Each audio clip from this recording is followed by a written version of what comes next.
বলেন বিএনপির নেতা কর্মী, গণতন্ত্রকামী নেতা কর্মী এরা হচ্ছে অপরাধের কারণে জেলে নেওয়া হয়েছে, তাহলে ওগুলো কি আপনার নামে যে 15টি মামলা ছিল সেই 15টি মামলা কি রাজনৈতিক কারণে রাখা ছিল?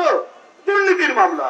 আপনি আস্তে আস্তে মিথ্যা কথা বলেন না, আপনি কাল বৈশাখী ঝড়ের মতো অনর্গল মিথ্যা কথা বলতে পারেন, এইটা জনগণ বিশ্বাস করে। প্রধানমন্ত্রী, বিএনপি তখন ক্ষমতায়, আগের শেরাটন বর্তমান হোটেল ইন্টারকন্টিনেন্টাল, এখানে পাশে আগুন লাগিয়ে যারা পোড়ালো, আপনি ক্ষমতায় এসে তাদের নাম প্রত্যাহার করে নিয়েছেন। আপনার যে 14টা মামলা দিয়েছিল আপনার নেতারা বলেছিলেন রাজনৈতিক কারণে, 15টা, অধিকাংশই দুর্নীতির মামলা, 15টি মামলা দিয়েছিল। তাহলে আপনি যদি বলেন বিএনপির নেতা কর্মী, গণতন্ত্রকামী নেতা কর্মী এরা হচ্ছে অপরাধের কারণে জেলে নেওয়া হয়েছে, তাহলে ওগুলো কি আপনার নামে যে 15টি মামলা ছিল সেই 15টি মামলা কি রাজনৈতিক কারণে রাখা ছিল? দুর্নীতির মামলা। আপনি ক্ষমতার জোরে আপনি বাতাসে ওইটা উড়িয়ে দিয়েছে। কিন্তু প্রধানমন্ত্রী, আপনাকে বলে রাখি, প্রত্যেকটারই রেকর্ড আছে, এই রেকর্ড মুছে ফেলতে পারবে না।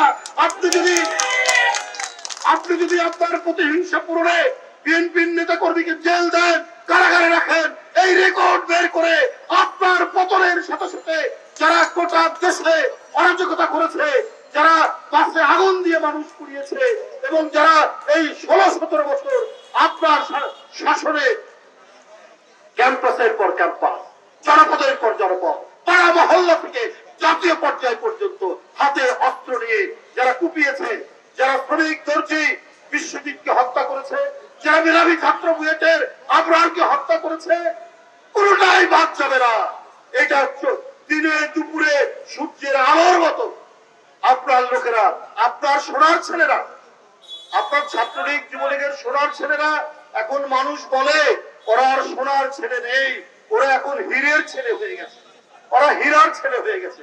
কারণ ওরা যত অপরাধ করে ওদের দাম তত বাড়ে, ওদের দাম তত বাড়ে। গোটা বুয়েটের সাধারণ ছাত্ররা ওরা বলছে এই ঘৃণ্য ছাত্র রাজনীতির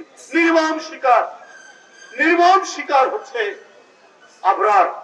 তারপরেও ছাত্রলীগ শার্টের বোতাম খুলে মাস্তানের মতো তারা বুয়েটের মধ্যে ঢুকেছে, ছাত্রলীগের রাজনীতি, ছাত্র রাজনীতির কথা বলে। তো আপনি মনে করছেন যে মানুষ কি এগুলো মনে রাখছে না? মানুষ এগুলো ঠিকই মনে রাখছে। আপনার প্রতিটি পদক্ষেপ প্রত্যেকটা মনে রাখছে। আর আপনি যে কথাগুলো বলেন মানুষ এইটা বিশ্বাস করে।